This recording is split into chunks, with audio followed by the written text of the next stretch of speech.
All right, so students, let's start our lecture. What we have done yesterday, I think we have seen the topic that is error handling, right? And within ASP.NET, there are two levels of error handling, that is page level error handling and application level error handling, right? And if we want to apply page level error handling, then we need to use error page attribute or error page property, which is present within page directive or in the page class respectively. And if you want to implement application level error handling, then it is possible with the help of global.asax file, within which you will find application underscore error event, and within that event you can write the code related to handle those error. And if you want to customize your error page, then you can also specify that thing within web.config file. And as you know that web.config file is a configuration file for whole website, right? So if we will customize our error page within web.config file, then according to that we will able to show error pages to the users. And in web.config file, it is possible with the help of custom error tag, right? And within custom error tag, if you want to specify error page for particular status code, right, for particular error, then also it is possible with the help of error tag within custom error tag, right? So these were the things which we have studied yesterday for error handling, which is specifically for ASP.NET, right? Then we have also seen that is there are two ways to handle the exception, that is unstructured exception handling and structured exception handling. If we talk about unstructured exception handling, then it is possible with the help of on error goto statement. And if we talk about structured exception handling, then it is possible with the help of try catch finally block, right? And if I talk about unstructured exception handling or structured exception handling, there is an object that is ERR object, which is present in both kind of the way which is used to handle the exception. That is, ERR object can be used in both, that is in unstructured exception handling as well as in structured exception handling, right? So that is the thing that you need to consider, right? We have also seen that with the help of structured exception handling, we can also customize the exception, and it can also be used for validation purpose, right? So students, these were the things which we have covered in last lecture related to error handling and exception handling, right? And today we will continue our lecture with database interaction, right?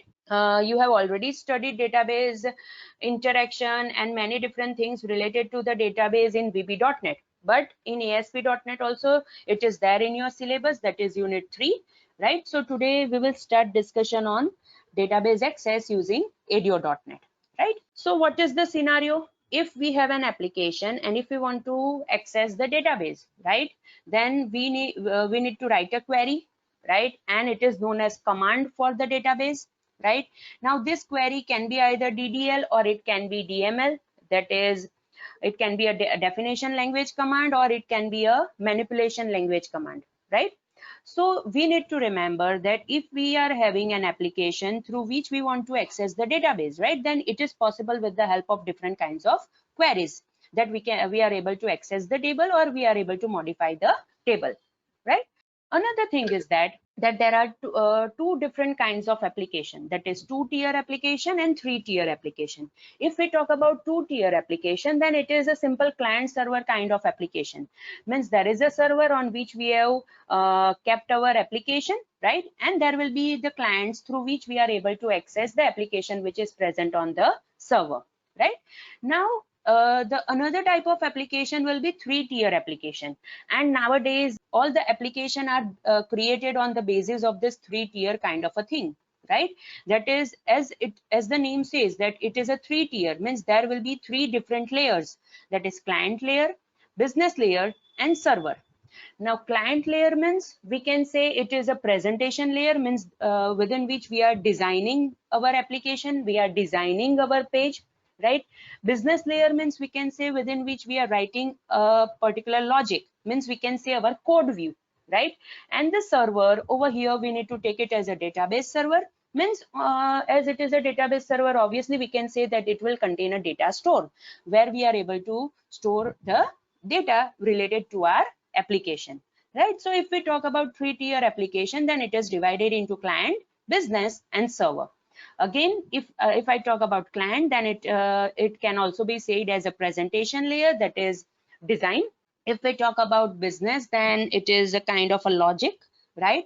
And if we talk about server, we need to consider over here database server. So we can say that we are able to put our data store on the database server, right? So the most important thing is, obviously, once we have designed our page, once we have kept our database on the server, there is a thing that most frequently the layer which is changed is a business layer, because it contains the logic, right?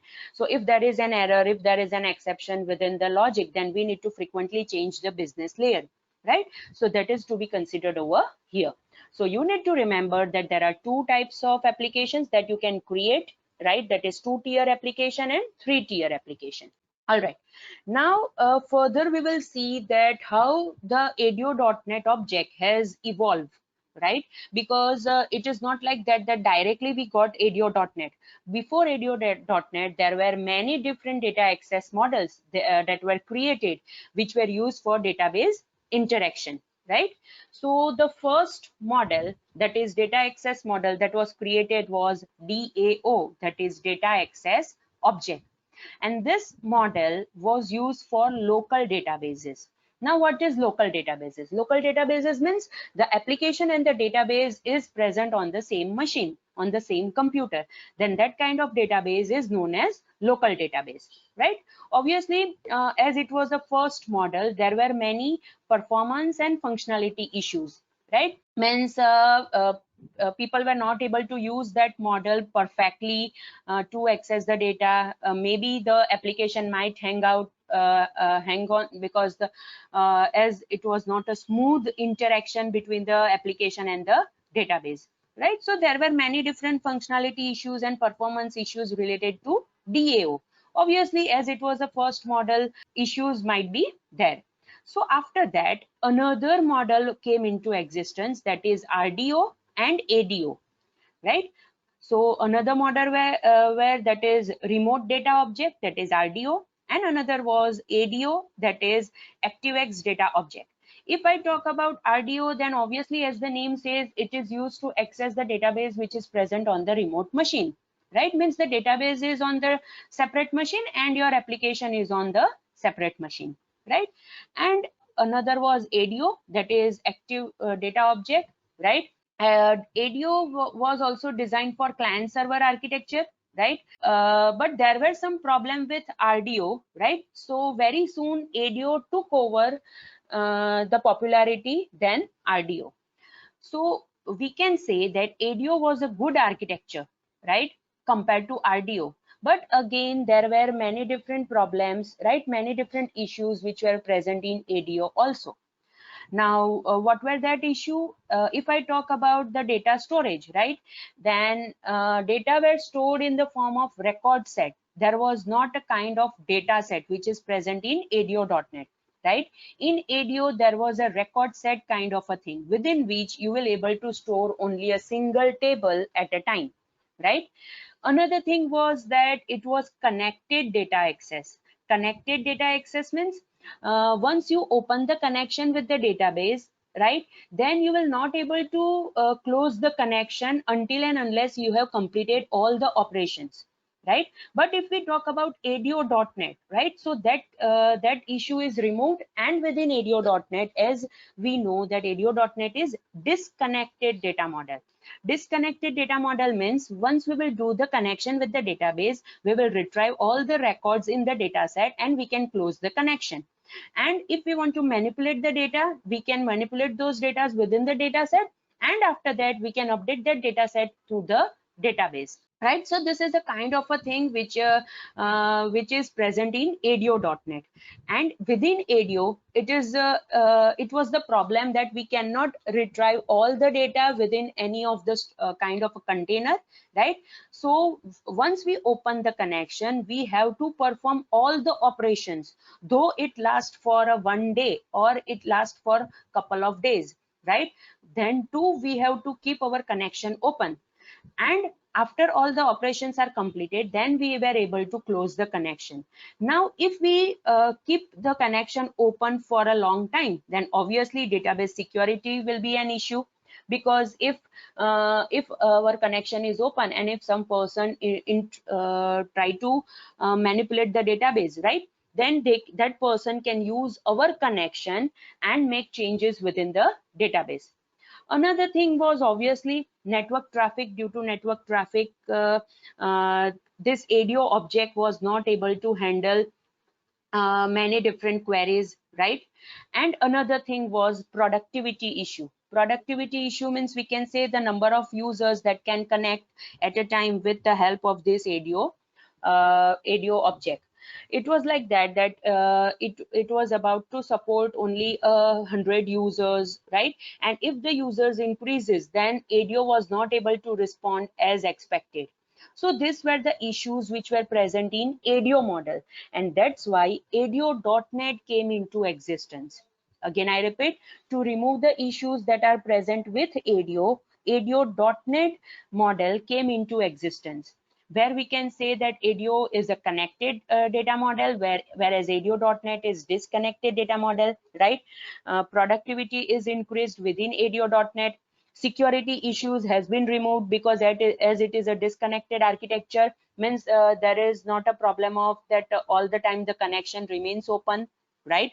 Another thing is that in ADO there is an record set object which can contain only a single table at a time, but in ADO.NET it is data set which can handle multiple tables along with a relation between those tables within a single data set, right? And another most important thing which is present within ADO.NET is it supports XML language, right? As we already know that if we use XML language to transfer the data from one machine to another machine, right, then it will be a very good performance, because XML language code is not restricted by the firewall. Means we can say it is a firewall friendly, right? So that is the most important thing which is present in ADO.NET, right? And that was not in ADO. ADO doesn't support XML kind of a thing, right?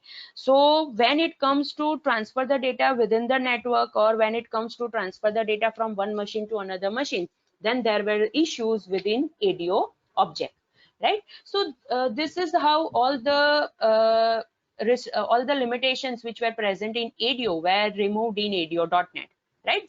That's why, to remove all the limitation, to remove all the disadvantages which were present in ADO, ADO.NET model came into existence, right? Another object model, we can say it is OLADB, right? That is object linking and embedding database.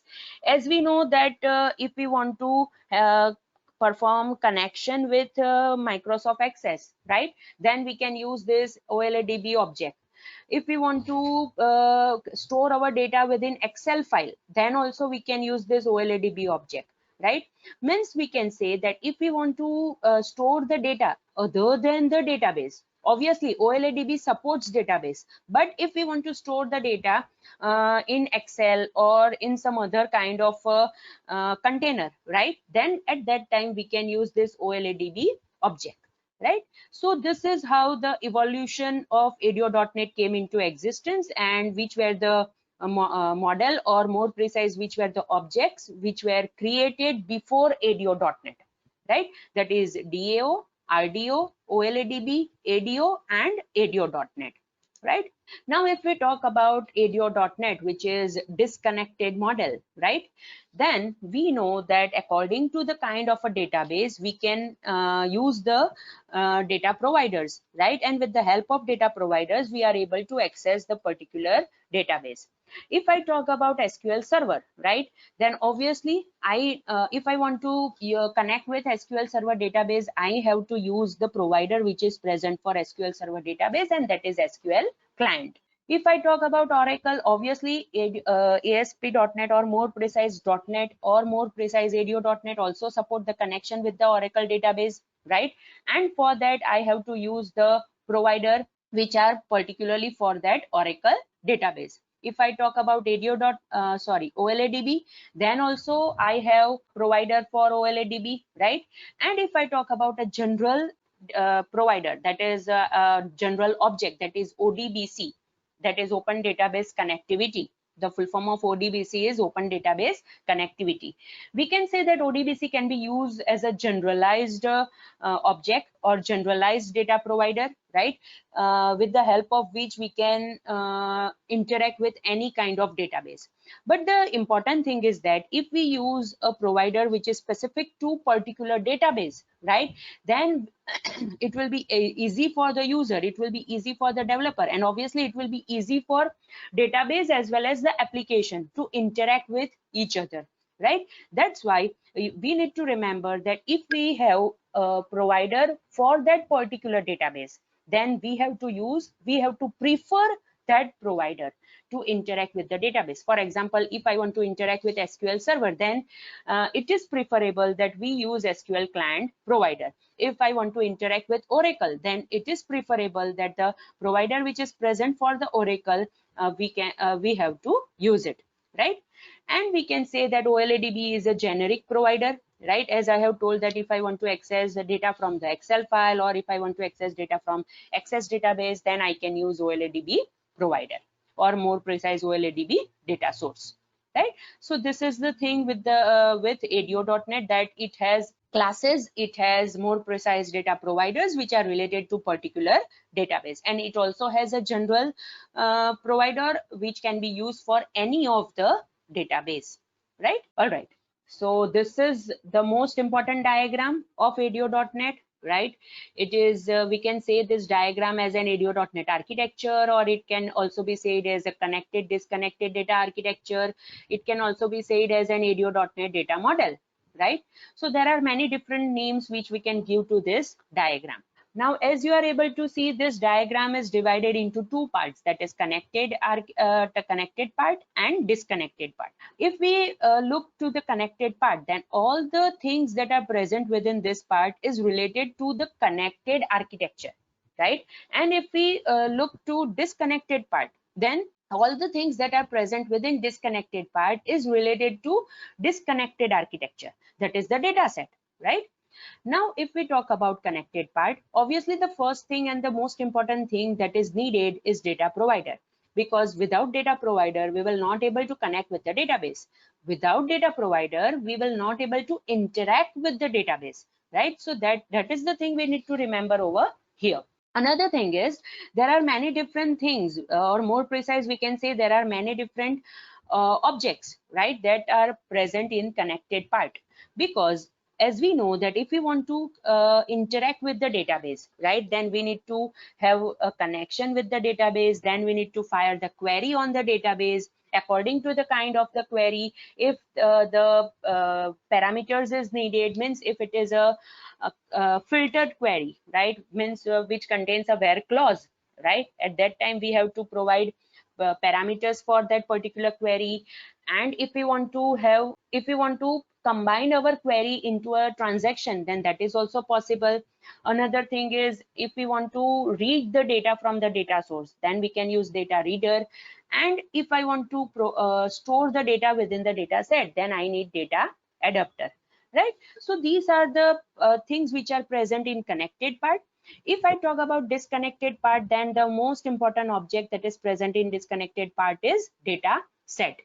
And obviously, as I have already told, that data set can handle more than one table at a time. That's why, as you are able to see within data set, I have specified data table collection. Here I have used the word that is collection, means it is more than one table. After that, if I take one data table from this collection, then it will have data column collection, data row collection, and constraints collection.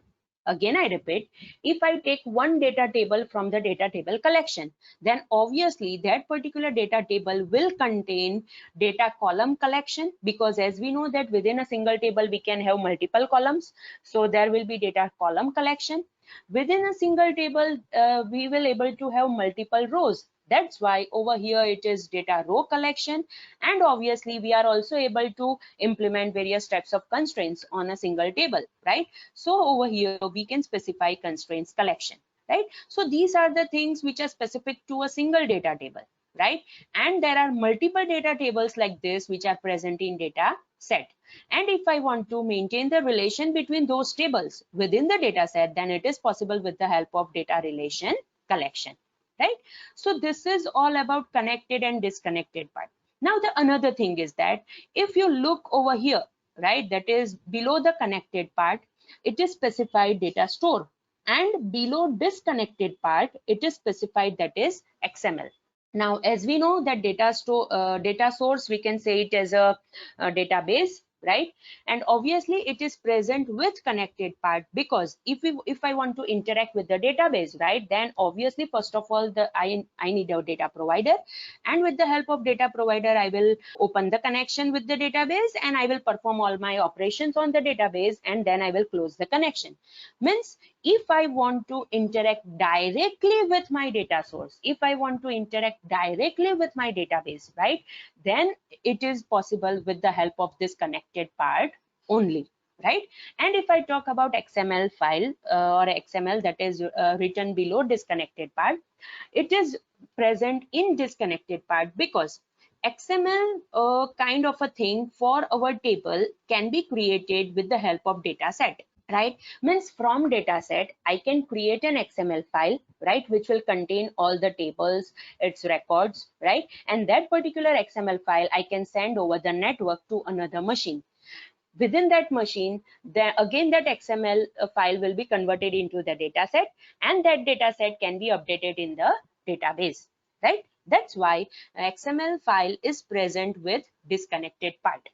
And as you are able to see, to connect connected part and disconnected part, or more precise I can say that to act as a bridge between connected part and disconnected part, we have a data adapter. Means we can say that data adapter will act as a bridge between the connected part and disconnected part within ADO.NET data architecture, right? So students, this is a brief discussion related to this diagram, which is of connected disconnected data architecture, or more precise I can say ADO.NET object model, right? Now obviously we will see each and every object in detail, right? Each and every part which is present in the whole architecture in detail. And the first important thing is obviously it is a connection string, right? We have already seen what is data provider, right? Data provider is a kind of a thing which is used to interact with the database, or which is used to attach with the database, right? With the help of which we will able to retrieve the data, or we will able to store the data. Now that is specific to the data provider. But if I want to interact with any of the database, right, I need to specify information related to that database. I need to specify information related to that data source, right? Then only I will be able to connect with that particular database. And that information is specified with the help of connection string. Again, I repeat, if I want to specify information related to the database, if I want to specify information related to the data source, right, then that is to be specified with the help of connection string. That's why we can say that a connection string is a string that specifies information about a data source and the means of connecting to it. As you know that we will able to specify different kinds of information within the connection string, right?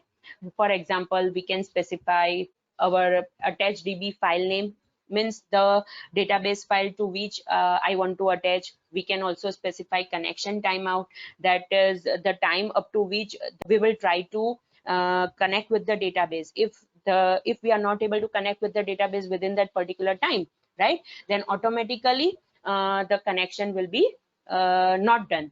Means our application will not hang due to the connection issue, right? So we can also specify connection timeout. Then we can specify data source or server name or IP address on which our database exists, right? If I want to explicitly specify only the name of the database to which I want to connect, then I can do that thing with the help of database parameter, or I can say it can be done with the help of initial catalog parameter, right?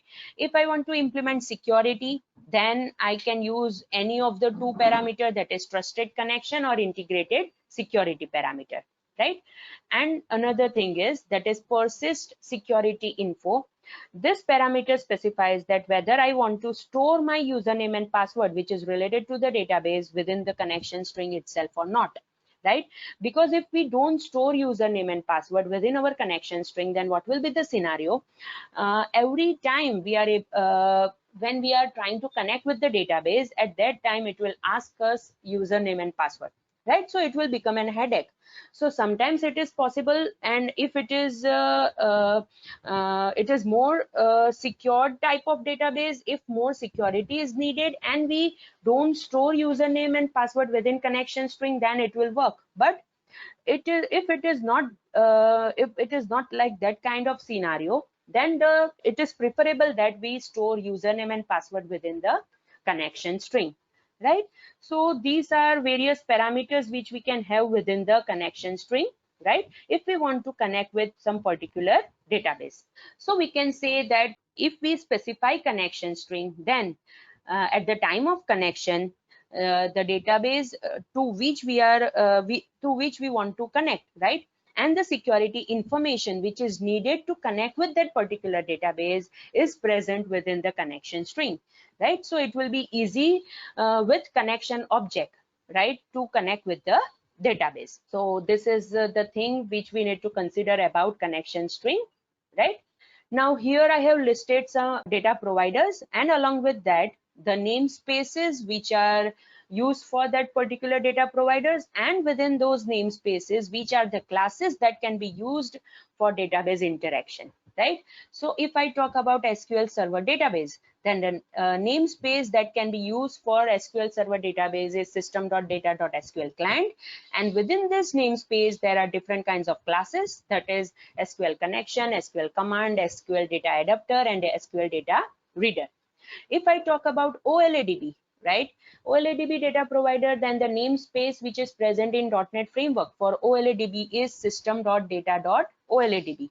And obviously the classes will start with OLADB word, that is OLADB connection, OLADB command, OLADB data adapter, and OLADB data reader. Likewise, if I talk about Oracle, then the namespace is system.data.oracle client, and obviously the classes will start with the word that is Oracle, right? And if I talk about ODBC, then the namespace is system.data.odbc, and the classes starts with the word ODBC. Now another most important thing which you need to consider over here is that data set is not present in this particular namespaces which is related to some database, right? Because data set is a generic class, that's why it is directly present in system.data namespace, right? So we can say that again I repeat that data set is a generic class which is used to store the data, right?